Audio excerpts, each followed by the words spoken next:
We good? We're recording? Now we're doing it.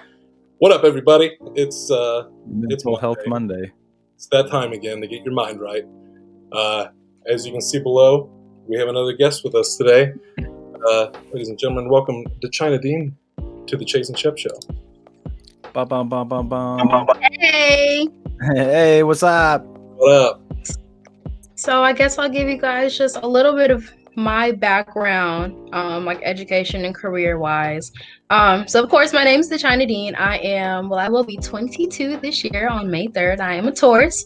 I go to Grambling State University, and currently I major in computer information systems. I get my degree next May. I'm super excited to get on out of there. Currently I work at the Housing Authority of Champaign County. I originally came in as an intern, and now I'm assisting the Enrichment Foundation, a program called Youth Build, which is basically providing different educational and career opportunities to some of the disadvantaged youth in the Champaign-Urbana community. And then I'm an administrative assistant at Magnet Maintenance Electrical LLC. It's cool. And that's pretty much all about me. Well, it's cool. We're happy to have you here. Hell yeah. Today. I met you at the Youth Build program. I do some filming stuff for Reese, who we had on the show last week. It's a great program. I always enjoy every time I go there. There's never a time, like there have been times where, just as a work thing, I'm like, I don't want to get up and go. But once I'm there, I'm always happy I'm there. I always feel like I take in so much. I always learn so much. Even if these kids ain't taking nothing in, at least I am. Something out of it. But yeah, I'm sorry. Was that the broadcast that we did on the like social injustices? Was that your first time there? No. Oh, okay. Before, when Reese's friends he grew up with in prison, when they came to talk to the kids, I don't know if you were there that day. Was that? No, I don't think I was. Yeah. I couldn't tell you when it was. It was definitely a few months ago. Yeah. I don't even know where I was yesterday. No, seriously. I actually don't think I was even a part of Youth Build yet. I was actually in the accounting department for a while before and then I was kind of like in limbo for a little bit. I was kind of just working for HACC, just providing assistance for a while. And then I kind of got moved around into Youth Build, which was honestly a joy. I like working with the kids. I really love them. They're really, really smart. Just a lot of people have looked over them. I'm sorry?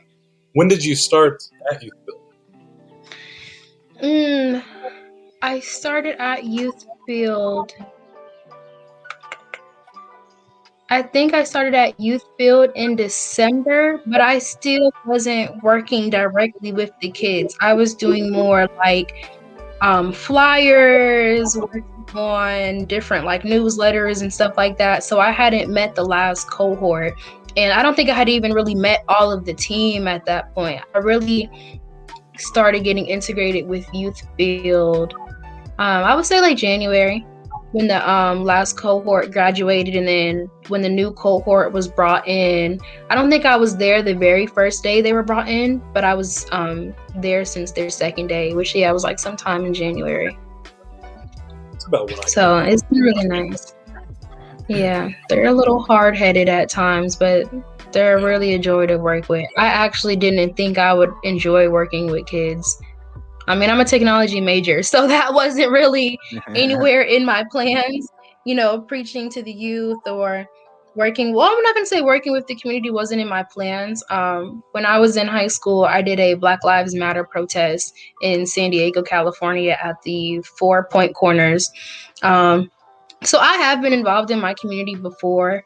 I just didn't think that this would be a path that I would be taking right now at 22 years old. I didn't think this is where I was going to be and that I would like genuinely enjoy it. So it's actually a joy, but that just shows you how life just kind of gives you tomatoes.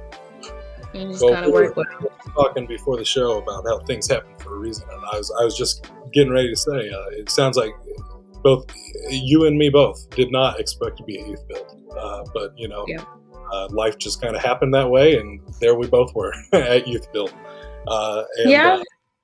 It is I like I said, I always enjoy my time there. They are great kids. The few that do talk to me, because usually I'm just the guy behind the camera.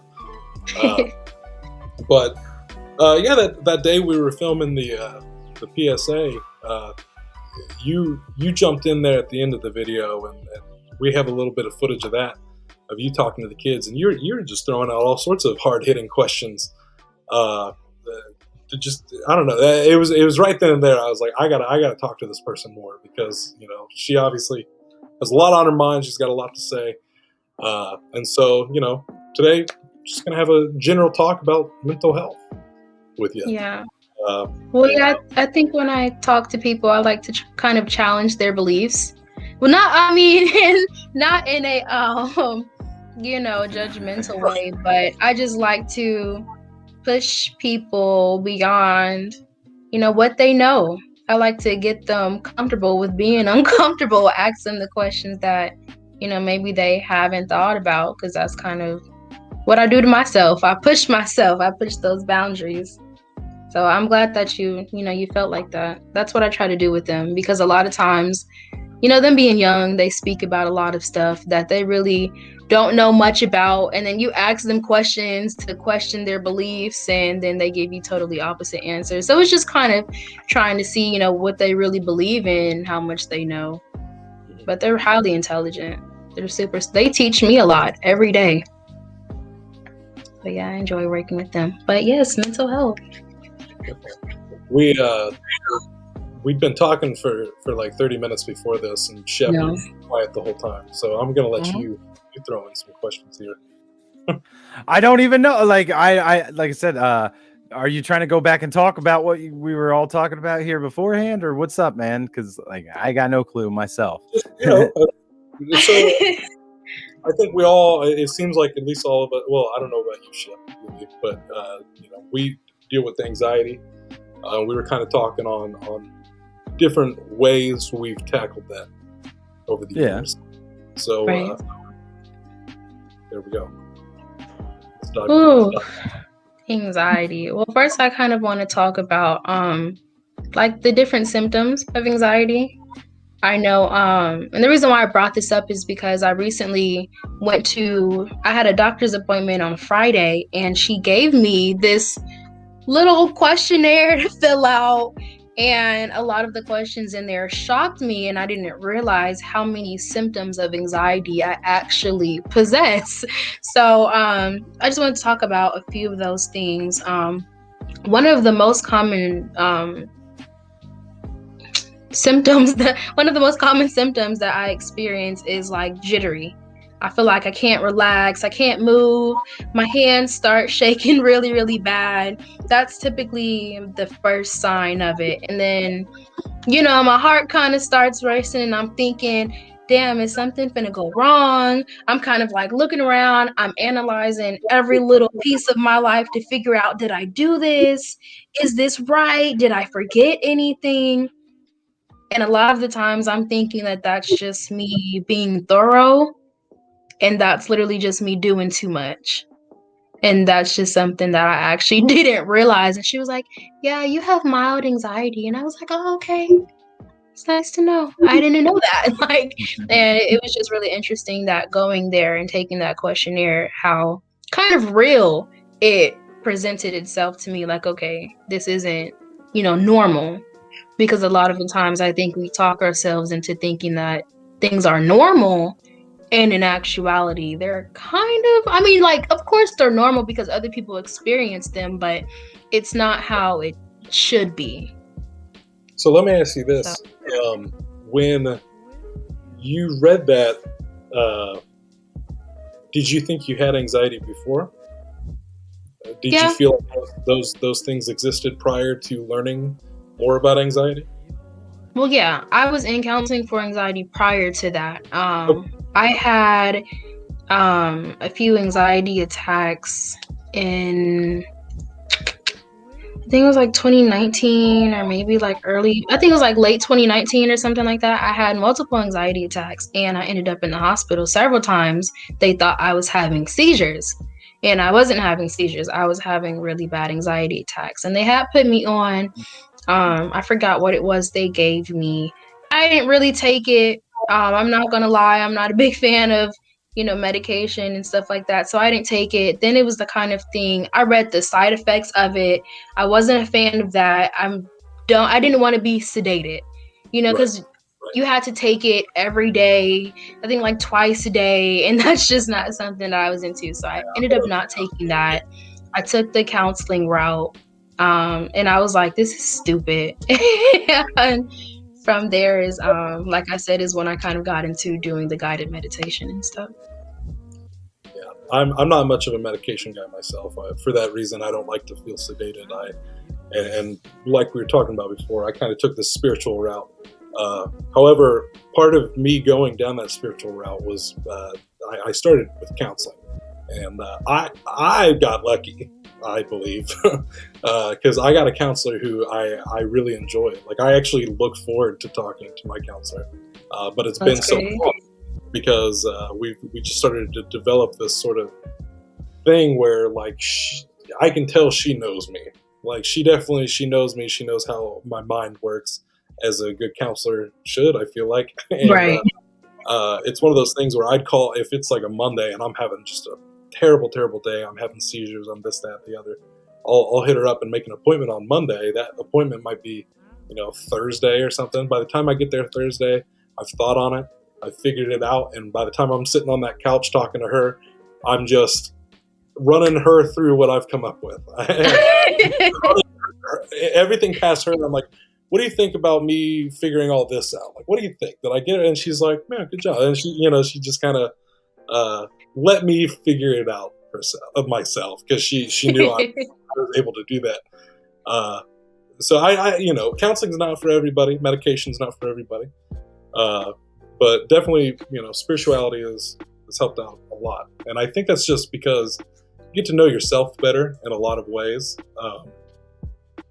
Both mentally and sometimes physically as well. With my seizures being a mental disorder that takes on a physical form, it's taught me a lot about my body and my mind. Mm-hmm. So let me throw something at you guys. And look, I have a tendency of starting something really great and not knowing where I'm going with it a few minutes later, but let me throw it at you guys anyway. So I don't know how familiar you guys are with like the Bible and stuff like that, but you know how people would say that, God is a part of you. God is in everybody, or, whatever it is that you believe in, they say that is in everybody. And then how I was talking to you guys about how I'm more spiritual. I don't really follow uniform religion. So sometimes people ask me, well, do you pray? And I'm like, yeah, I do. And they ask me, okay, well, if you don't believe in religion, who are you praying to? And I tell them, well, you know how people say that God is in you, God is within everybody. How I look at that as far as spirituality goes is that is my better self.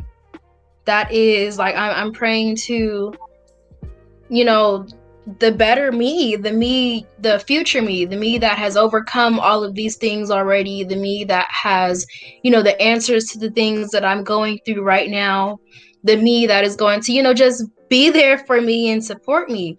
Because I think when I was following Christianity, I felt like I was praying to this inanimate object, and I felt like, this is stupid. I don't think anything is happening. I feel like I'm not being heard. I need someone to talk back to me. Like, I'm just not getting what, you guys are saying that I'm supposed to be getting from this. But when I started following spirituality and visualizing myself as my best self, it's more of praying. It's not like I'm asking the universe for anything, but it's more like putting faith into myself and talking myself through some of those hard times, because I think at the end of the day, that's really what it is. It's you need someone to talk to. You need someone who's going to be there for you. But then people who have trust issues and stuff like that, sometimes that's why I feel like the best person to talk to and get me through things is myself. But first I have to kind of visualize myself as my best self first. I don't know if that makes sense, but that's kind of the answer that I give to people, and they just kind of look at me like, oh, okay. And I just be like, it's just something you just gotta get. Like, it's the best way I can explain it. Right before we started recording, where our conversation was going, I was actually just getting ready to say something similar to what you were talking about, where I find again, one of those takeaways from Buddhism is that it's similar in the sense where they say, God is within you and everything.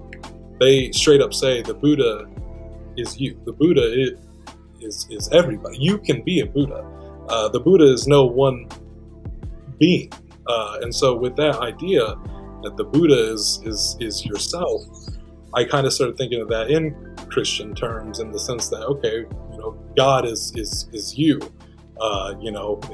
It is you who you need to believe in, and that faith, that trust that you're putting out there, it does need to go inward, because I find where a lot of people struggle in religion, a lot of people who have given me problems in life, who have talked down to me, and as I've grown, I've watched them continue to live their same life, is that they pray outwardly, expecting that a third party is going to take care of their issues and send it back, rather than believing in, if you choose God or what have you, if you believe that is within yourself, if you believe that is a part of you, you're believing in yourself. You have that faith in yourself, in that part of you, like you're saying, kind of the best part of yourself.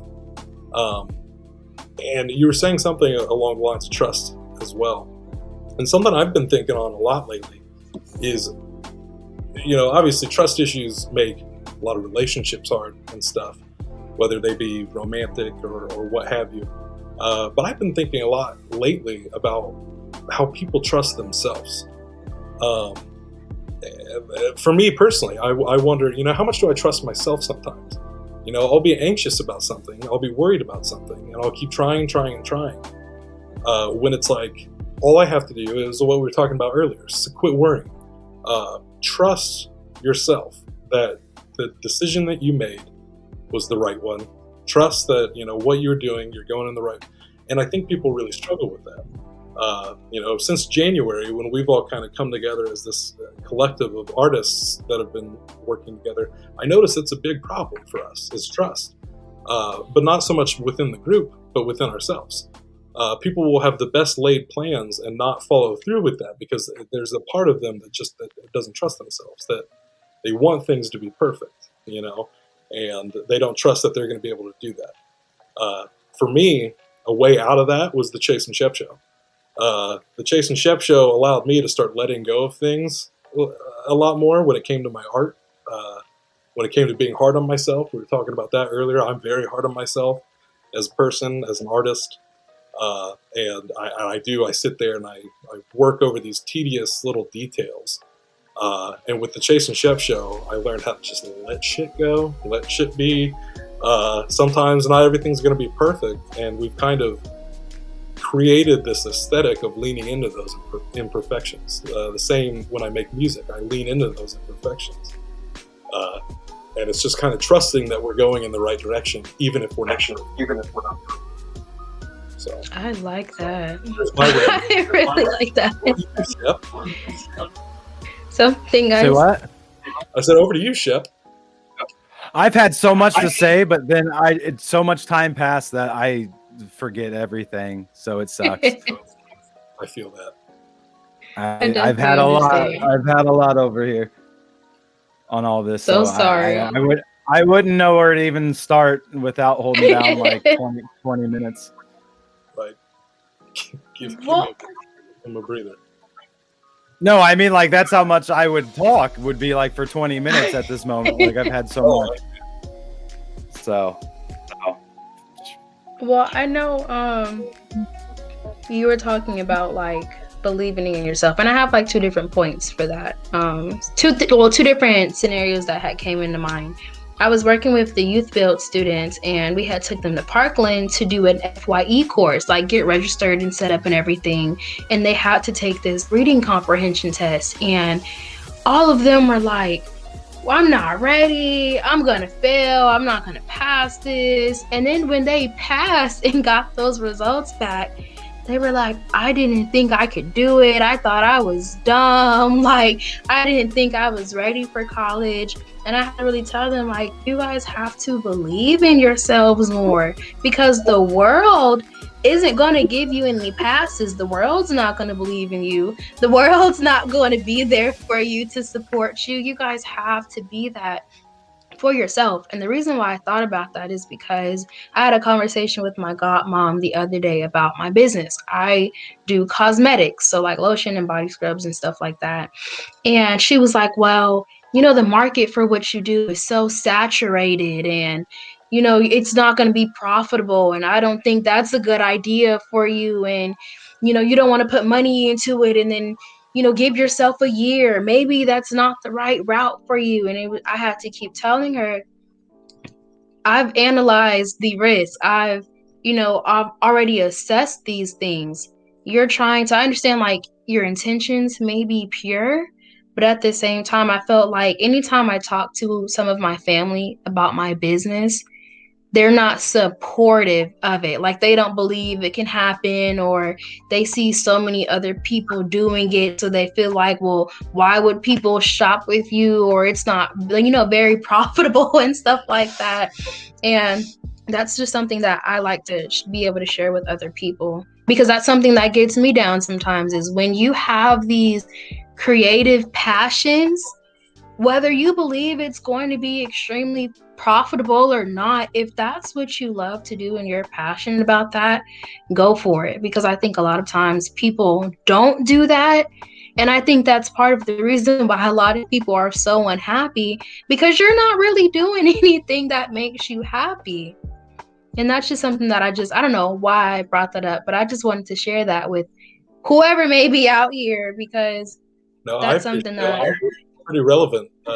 Just literally just I think earlier today, it was either earlier today or yesterday. I had a conversation with my mother, and I think I told you the other day when we talked that in pursuing film as a career, it's not exactly the career that everybody's like, you got this, don't sweat it. I'm constantly being told I need a plan B, and especially this past year of not working and anything like that. In my mind, it's that decision worked out. I've done far more creatively in this time this year now, and the Chase Shep show is slowly kind of on the rise. We're making improvements. We're getting better. And, I have this conversation with my mom and or any of my family members, really, and they're just like, well, that's nice that you're occupied. They literally, I got hit with that one the other day. I got hit with, at least you got something to occupy your time. Yeah, well, I guess I do, don't I? It is nice. It is why Chase Shep originated. But then, my mother talking to me, one of these past few days about my backup plan for when the government money runs out and stuff, and how are you going to take care of yourself? And you need that backup plan. In my head, this is the plan. This is the plan, and we're sticking to it. And I've lived my life so long of listening to that kind of attitude of being told, the odds of you making it. Don't tell me the odds. God damn it, I don't need to know the odds. I'm gonna do it. She literally asked me that. She said, "What is your percentage of success?" I said, I can't give that to you right now. What is your profit margin? I can't give that to you right now. Like, what? Like, what is going on? People are weird. Let me not say that. They're not weird. They're just... people are weird as hell. I didn't say that. People just don't go after... I think people who don't... And I'm sorry to say that, but people who don't go after their dreams kind of shit on people who go after their dreams. And I'm not saying that to make them seem like bad people, but it's just like, people to go out and start a business and take that risk and do it on your own is hard as fuck. So why would someone take that risk and keep putting that time and energy into it if they knew for a fact it was going to lead to shit? I don't think they think like that. Yeah. And I'm sorry, I had cut you off. No, you're good. It's a great example to the fact that, and we've kind of talked before about our feelings get a little hurt sometimes when we don't have the support of our friends and family. We do in words sometimes, so they'll use, but words are only so much. They'll say, "Oh yeah, I say this a lot. I think of this line from the movie Walk Hard, where he says, "I do believe in you. I just know you're going to fail." Like, I think about that all the time when it comes to this that comes my way for this career path. It's hard to make somebody believe it if you can't just show them, like, yes, it's gonna work. Right. I forgot where I was going with this. It's okay. It happens to all of us. No. But No, I definitely understand, because I think the problem is people can't see your vision.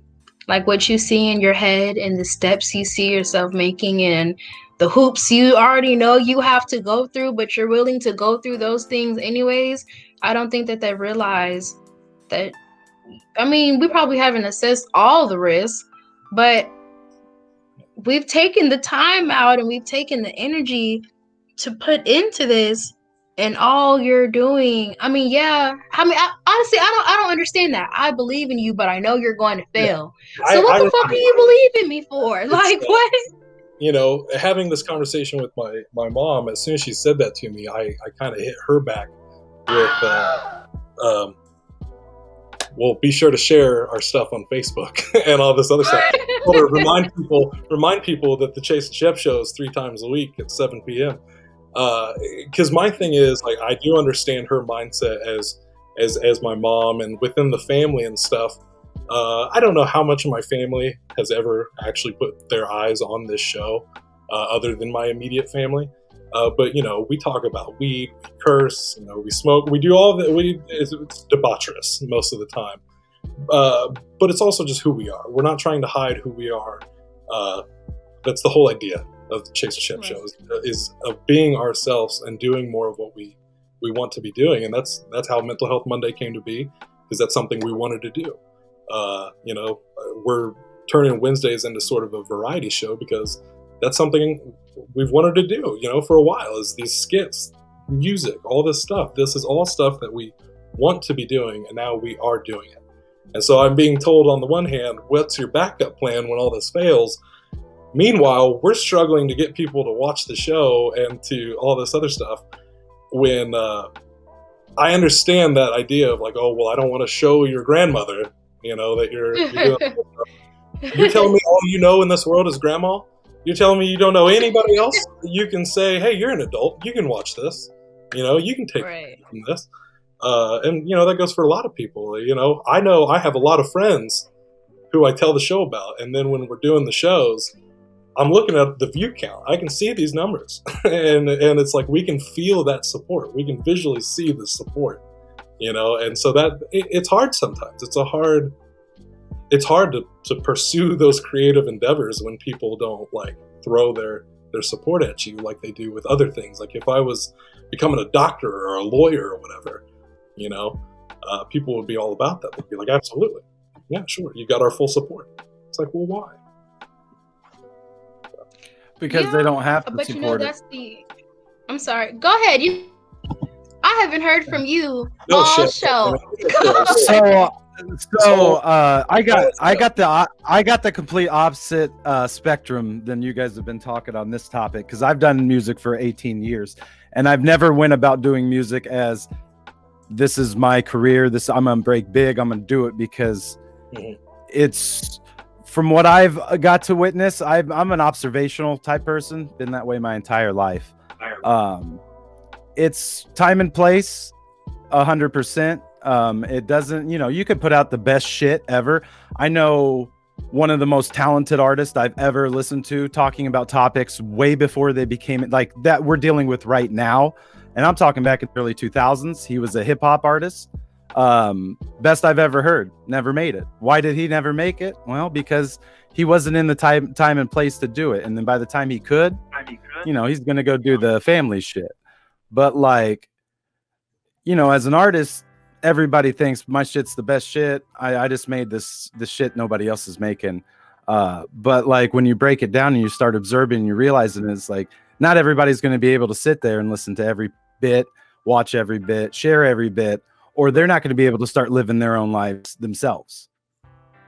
So like, we can't, like, as me, when I'm doing a music project, I don't get my hopes up like shit, I'm gonna put this out and it's gonna be 100 plays in a day or two or anything like that. I do it for myself because I need to get something off my chest. Someone else listens to it and they love it. Hey, that's dope as fuck, and I'm all with that.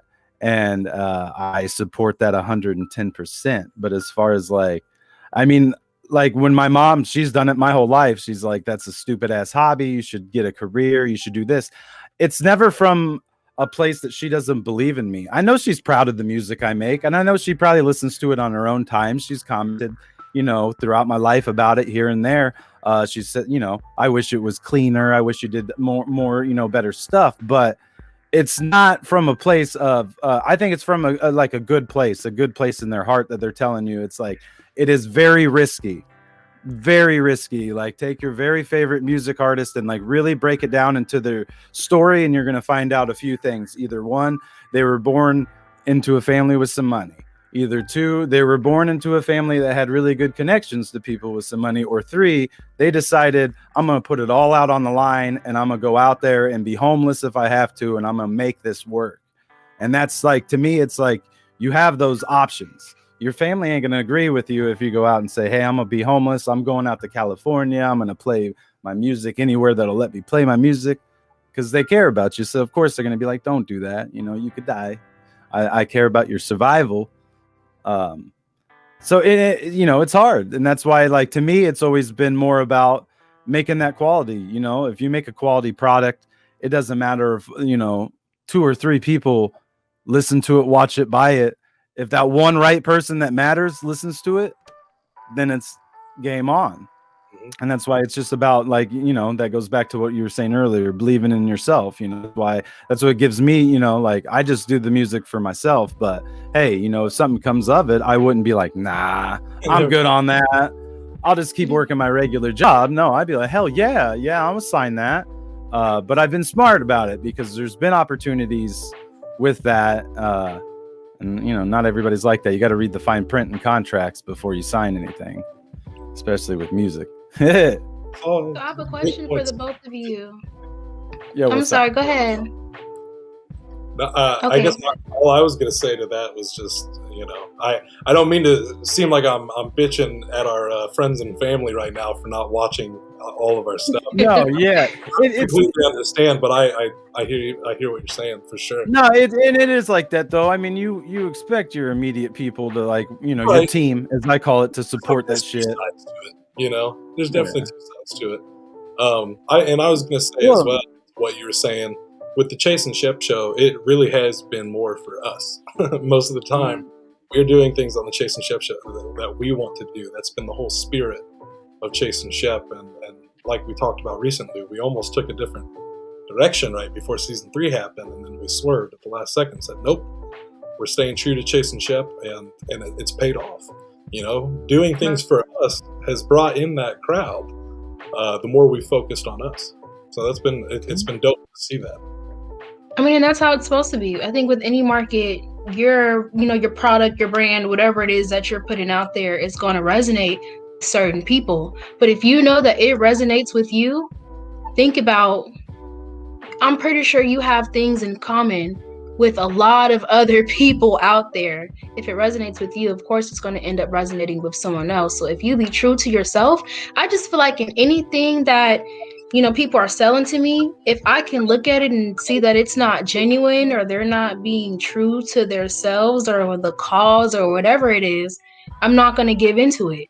But then not even just that, but with any market, the hardest thing to do is to maintain your customers, your viewing, your following, whatever it is. That's the hardest part, is to keep people engaged. Getting the engagement isn't the hardest part. It's keeping that there and then to continue adding on and keeping those people that you're adding on to. And I think sometimes we do expect the people in our closest circle to support us the most. And I think that they do. But I think that at the same time, yeah, they do just want the best for us. They do want us to have a backup plan in case, we become uninterested or, it's definitely a bunch of different things. So well, do it's you just guys all about feel how like, they think. Right. That's true. Do you guys feel like we should have a backup plan? I've done the backup plan for so long that I'm to the point where I've kind of adopted another friend of mine's belief on it, where if you have a backup plan, then you're planning on failing, and that's kind of the attitude I've taken this time around with this. So. And the way I always look at it is, like, say I just stopped right now with music, right? Just stopped. I would have rather invested the last 18 years of my free time in myself than investing 18 years in some sort of company that would one day be like, we don't need you no more, but see ya. And I'm like, fuck.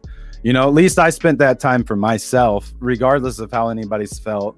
And regardless of if anybody thinks I was successful or no, it's like, fuck it. As long as I enjoyed it, that's all that matters to me in the end. Yeah, I think I'm I don't know. For me, I feel like I have always had my hands in different pots.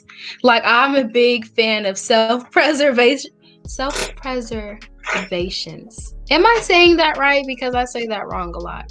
Self-preservations. That's what it is. So I feel like I have to have multiple different avenues because I don't know why. I don't like being down on my ass. That's probably and it's fear. That's my worst fear, is to be down on my ass, to fail. And maybe that's a part of me just not believing in myself enough. But hey, I'll be damned if I end up on my ass. Well, see, I don't have a plan B, but I have a retirement plan in head. That's like, if shit went south, I'd be like, all right, well, we're just gonna go start going around the world again. Like, if all else fails, yeah, absolutely. Yeah, I can always work on a ship. Go ahead. I was in the Navy, so I worked on a ship and stuff. I said, so if all else fails, I can always get to an ocean and start working on a ship. Go see the world again. It wasn't something I chose or wanted to do, but it's where life took me. And then it was a big turning point where it was like, you know what, instead of being pissed about where we are in life, why don't we try to, use this to our benefit here? And I went around the world showing music, helping people, getting to know people, like 29 different countries in total. So it was a real eye-opening experience to get out of America and get to see the rest of the world and kind of push me out of the regular way of thinking that a lot of people do. Did you learn a lot more about mental health, or just see a lot of more mental health issues being in the Navy? And how did you kind of navigate that? You did see it with a lot of other people. I've always been like I am here, kind of like on this show. I can just sit back and just watch and listen to people really well. So when I was in the Navy, it was kind of a lot of that. So in boot camp, I actually was like a ghost. When I went home, I was in there over Thanksgiving, and my son's mom at the time lived in Chicago. So over Thanksgiving, if they were like, if you live in Chicago or within 100 miles, you can go home and bring somebody with you. And I'll never forget going. It was like a week before I graduated boot camp, and my chief called my name, and I walked up. He's like, who the fuck are you? And I was like, I'm Fireman Shepard. And he's like, no, you're not. And I was like, yeah, I am. He's like, I've never seen you a day in my life. And this other chief sitting next to him was like, you're a week away from graduating? And I was like, yeah. And he goes, you must be a really good fucking recruit then, if he doesn't know who you are by face. And it's like, yo, I blend in very well. And then it was a lot of it for me was just being on the ocean was a big fear, not being around land. So like when I was on the ocean, that's when I started looking at like the meditation and different sort of ways of thinking, and wanted to be a different person than I was before that, because I did a lot of the confusing things, but I did a lot of the mind drugs, I would say, is a good way to put it, to like kind of open my mind when I was 18, 19 years old.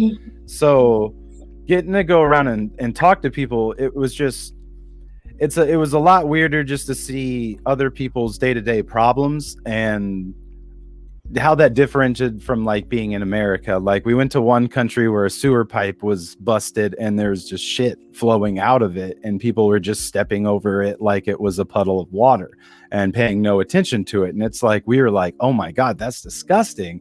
Like, and that's just shit. Yeah, but like that is like, in that country was a not, very poor country. So that was just common there. Like they didn't look at that as anything like that. Or I remember being in like Turkey, and their bathrooms is just a hole in the floor. And like in the middle of the like room of like this whole family, when I asked to use the bathroom, and it's like, no, I don't want to do that. But the biggest thing I always saw was just a sour view of this, and this was 10 years ago, back in 2010, but the sour view of America around the world, that everybody had. And oh, well, you guys are entitled, stuck up, this and that. So for me and my group of buddies, it was more about getting to know people. Like when we went to these different countries and cities, we wanted somebody and get to know them. And it's like, take us to a place you would hang out tonight. Like I want to go to like some off the beaten path that's not like a touristy place and all this kind of stuff, and get to know them. And like, we've had, like when we were in Turkey, we had these guys, invite us to their house, made us tea. This guy called his dad to be like, hey, there's these Americans, they're so nice, they're hanging out with us. And to go like to the orphanages was my favorite. Was we could sign up and go to their places and like fix playground equipment and like fix a bunch of stuff around there and like help it and see these kids and all this stuff. It was more for my, like on me, for my mental health. It was just an eye-opening experience to let me know that there was so much more at play in the world than just what was going on in my little ass area here. But it was like, it was overwhelming, you know what I mean? So it was like kind of one of those ways where you're like, I should probably focus on my little ass area here. And if everybody had somebody in their area that did that, then this entire thing could start changing. So shit. Why do you feel like people don't? Like, for example, you have a lot of people who, maybe come from a low income community and they make it out. They make it to success. They achieve whatever it is in life that they want to achieve. Why do you feel like they don't come back and, foster growth and development where they came from? Because I feel like there's so many people out here who have access to, these kind of funds and these kind of resources. Why do you feel like people don't? It's people who have access to way more money than they could really ever spend, like legitimately. So why do you feel like that is? Personally, I think it's like those people that have that money right now are greedy, and that's like that have those extra funds, like the Amazon guy and stuff like that. He doesn't want to get rid of it, and he couldn't spend that if he tried, all the money he's got. But the one thing I've been telling people lately that I've been realizing, especially with like the politics in our country, because it's like, man, if you really break it down, I'm pretty sure we can all agree on a lot of shit. If I go, hey, I don't think any innocent person should get killed, I'm pretty sure every person that I would ask that question face to face to would agree point blank with me. Like, yeah, but they don't like it. Like for me, it's been instilled in us, especially since my childhood, of like politics. Oh, you're either Democratic, you're Republican, you're a libertarian, you're conservative, you're one or the other. So it's like these people, the majority of the people have that stuck in their head that if you're a conservative and a Democrat comes up and says, hey man, I think we should change change our country this way, and you low key are like, I agree with that motherfucker hard, but you're like, nope, he's a Democrat, nope, And then vice versa. I think if a Republican came out with some shit and was like, yo, this is a great way to change our country, and you're a Democrat and you just believe you're hard on that, you're gonna nope it specifically on who they are. And there's a lot. I mean, I have a lot of ideas on how we could change a nation, but I don't think that anybody would ever be like, let's do it, like, because a lot of people are scared, and I think we've been seeing lately, a lot of people get scared with change and when things are changing, and they think, like with the Dr. Seuss thing, they think that if they are okay with Dr. Seuss's company taking away some books, that acknowledges that they grew up reading books that had racist imagery in it. And it's like, we all understand right now that, you know, that was back then, man. Like, nobody's going to blame you today for that book you read as a kid or anything like that. But the company is going out and saying, hey, we ain't standing for that now, and we're getting rid of it. This isn't censorship. This isn't, they ain't canceling your cultures or anything like that, my guy. It's just moving on. It's not having that accessible for the younger generation, man. And like, to me, it's, everybody gets so stuck on this is, you know, like, to me, I feel like it's a pride issue. If I acknowledge that my childhood was fucked up, that means I'm fucked up, which not necessarily, because you can grow and you can learn and you can change. Well, that's the whole thing, right? Like, it's acknowledging. It's acknowledging these things. People don't like to do that. To answer your question about the people with these funds, you said greed, and I think that's some of them. I think some of them might be fear. I think some of it might be I was fear. gonna touch on that. I was gonna say, I think there are people who made it out of those situations, and they are afraid that if they start giving it away, it's all going to disappear, and they're going to be right back where they started from. But I have a hard time with that as somebody who, like, you know, I haven't valued money in the way that most people do. I see it as a necessary evil to live life, but otherwise, I just don't care. I'm the kind of person that if I have excess money, you know, I'm broke as shit all the time, and if I got $30 and I have a friend who needs 20, you know, I'm gonna give him that $20. Oh, I was just gonna say, I think it might be a little bit of fear of giving that away, but like I said, I've never been that kind of person. I was even thinking about that the other day. You know, if we ever did make it, I'm just the kind of person that, you know, even now where we're currently at, you know, I'm not really chasing money like some of our other friends are. Like, my thing is, to pay my bills, I need $1,000 a month. Like, that's it. I read something not too long ago that really, like, changed my perspective on things, because again, as Americans, I guess, just the way we're all kind of raised to believe we got to live life a certain type of way. I read this thing where a guy said he had been working a job 40 hours a week for, you know, however long, and he finally got out of debt, his credit card debt, anything like, you know, student loans or whatever.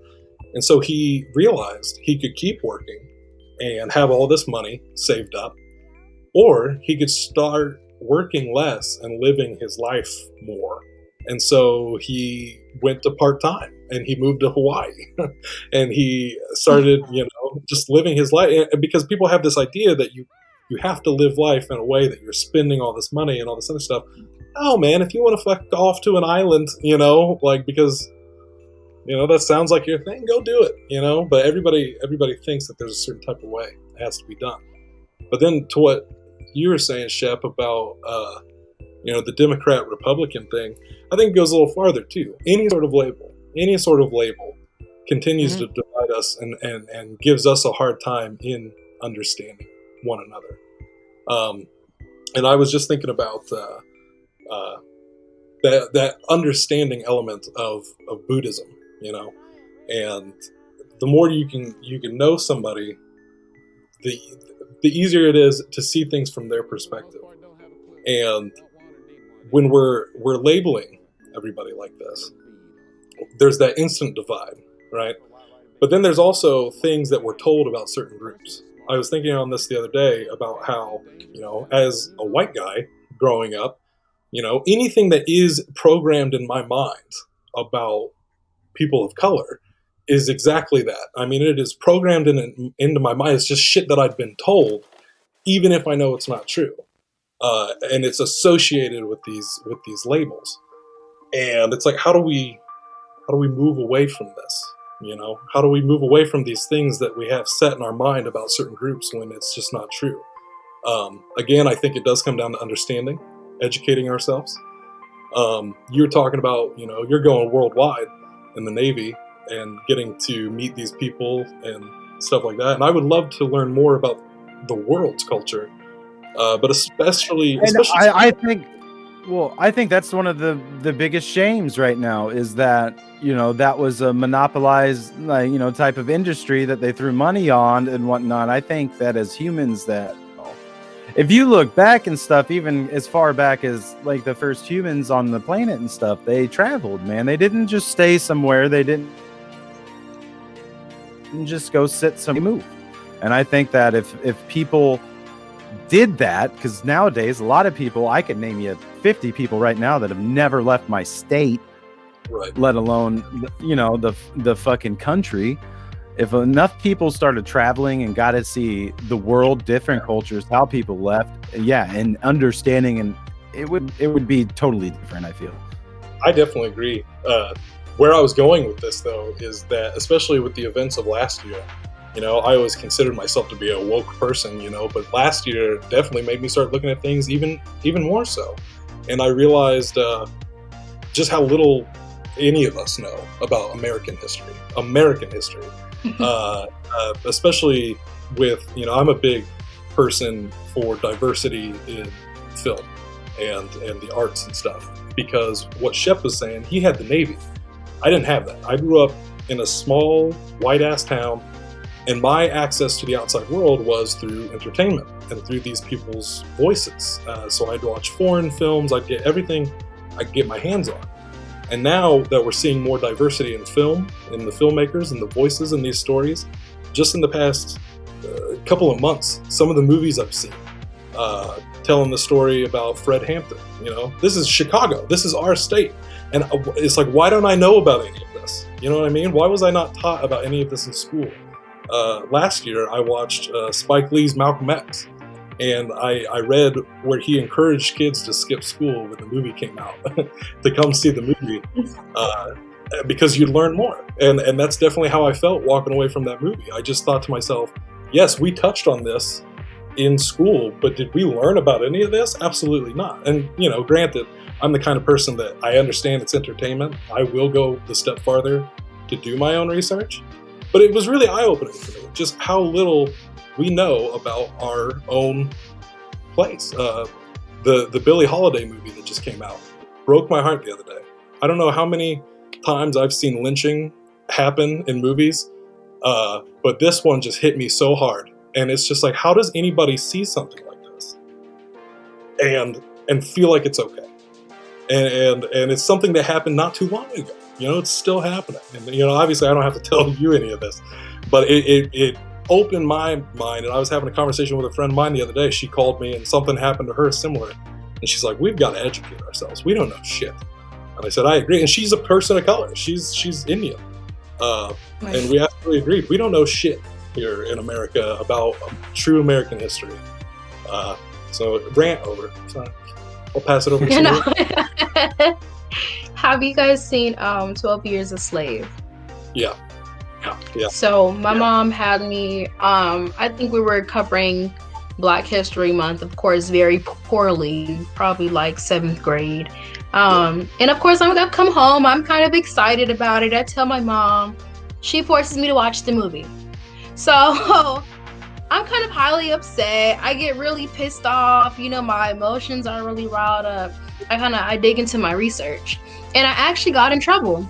So when I did my research, I kind of touched on topics that they didn't really tell us about, like how they, you know, raped women, or, you know, about the light skin, you know, the lighter colored people and the darker colored people, like, or even just the lynching. Those were things that they didn't cover, you know, in my San Diego education curriculum.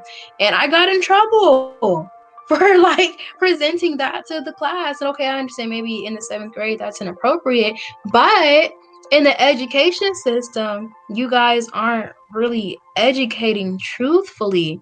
And it didn't take me until it took me until I got to college to really understand that. I have a professor, his name is Dr. Poe, and he used to always tell me, your education, your education goes beyond this classroom. You have to educate yourself outside of here. You can't walk out of school, walk out of the classroom and expect that you know it. You know that you know everything about that topic, because they're only touching so much. You used to go out and educate yourself further on those things, which is, I think, something that maybe a lot of people don't do. Maybe a lot of people, I think people know a little about a lot, but they're not really educated on anything. I'm not saying all people, but they're not necessarily educated on specific topics. Like some people, I don't know if you guys have ever just sat back and listened in on somebody else's conversation and just heard a lot of the ignorance that came out of their mouth during that conversation. And it just really makes me think that people really don't know what they're talking about, but they speak so confidently in all of the bullshit that comes out of their mouth. And that's crazy to me. So that's something that I definitely tell other people, like even just something that I do for myself. You have to educate yourself outside of class. And that doesn't just mean on, it's far more stuff than English, history, science, math. It's far more things out there. It's, morals, there's religion, there is, different types of politics that people just are so ignorantly bliss. And I think that's another problem. We're not even talking about mental health, but it's cool. But I think that's another problem that we're so ignorantly bliss. I'm sorry, I didn't even hear what you said. Oh no, I said I think it all ties together. I think it's all one and the same, really. Well, I really think that's the biggest problem. I think sometimes we're okay with not knowing the truth, or okay with just accepting whatever people tell us. I think I was in high school and I was living with my cousin and I was having a conversation with her. I was like, how do you know that Christianity is the way? How do you know when you leave this earth that, whoever it is you believe in is going to nod his head and welcome you into the gates of heaven? Like, how do you know that that's the way? And everybody else who believes in these different ways, that they're wrong. They're condemned to hell because they're wrong. How do you know that? And the answer she gave me is because that's what I was told. That's all I know growing up. That's what I was educated on. But that's the problem. People can only tell you what they know. Just because you're talking to someone who may be more experienced than you doesn't mean that just because you had a conversation with them that they know everything, and now that you know everything. You have to kind of take everything with a grain of salt, and you have to go back and you really have to do your own research. And I think another reason why people don't do that is because they know that there's evidence out there that negates whatever it is that they believe in. And it doesn't mean that they're wrong, but it just means that you're not always right. You have to educate yourself on these things. And it's even okay, people who choose to convert. I know there's like some, controversy over conversion and stuff like that, but that's okay. I feel like people need to believe in something to get them where they are, just like how you said you practice Buddhism. I just say I'm spiritual. I don't know what the heck that means. I don't give a name to it. That's just the way of life that I choose to follow. Everyone needs something to believe in. It doesn't matter what you call it. And that's why sometimes I don't understand the controversy in the world over religion. I don't get that. I'm sorry, but if you really go all the way back and you really do your history, it's all the same. Someone came up with something. Someone decided, I don't really agree with this. I don't like this. I'm going to go off here and I'm going to create this, and so on and so forth. But it all stemmed from the same place. So that's just something that I don't understand about people. Whatever gets you to sleep at night, whatever wakes you up and gets you through your day, Hey, What's the you said problem? it. People are weird. People are weird. They just, I think they just want to be right. They just want to be right about theirs being the true religion and everybody else being wrong, I feel like. I mean, I but people definitely lose feel like relationships we over can it. This is exactly what happened last week with Reese. We really started going here at the end, but that is our time. That is our time for Mental Health Monday. Oh. So sorry. If only we had recorded the first 30-minute conversation we had, the audience would have a little bit more. But Yeah. China, thank you so much. Thank you so much for joining us today. This has been great. Definitely. Thank you. No, thank you for asking me. I really enjoyed my time speaking to you guys. It's not often I get to speak to other intellectual minds, so I really appreciate it. That's what I noticed. That's why I asked. No, you guys are awesome. I honestly I love what you guys are doing here. This is something that's great. Just being able to have a platform where people can be open and honest, especially the youth, and really just talk about things that, the youth may not be necessarily open to talk about. I think that's great. I think y'all need to keep doing what y'all are doing, and I think it's definitely going to take off. And if nobody else supports, I do. And that's all that matters. We'll take it. Yes, thank you. Thank you so much. No, thank you. It was nice speaking with you guys, and I will catch y'all later. Sounds good. All right, y'all have a good rest of y'all day. You too. Yeah, you too. Peace. Bada boom. Mental Health Monday. We'll one time for your mind. Right, one time for your mind. Thank you so much to China. We'll see y'all Wednesday. Do our WTF thing. Peace. Smooches and deuces.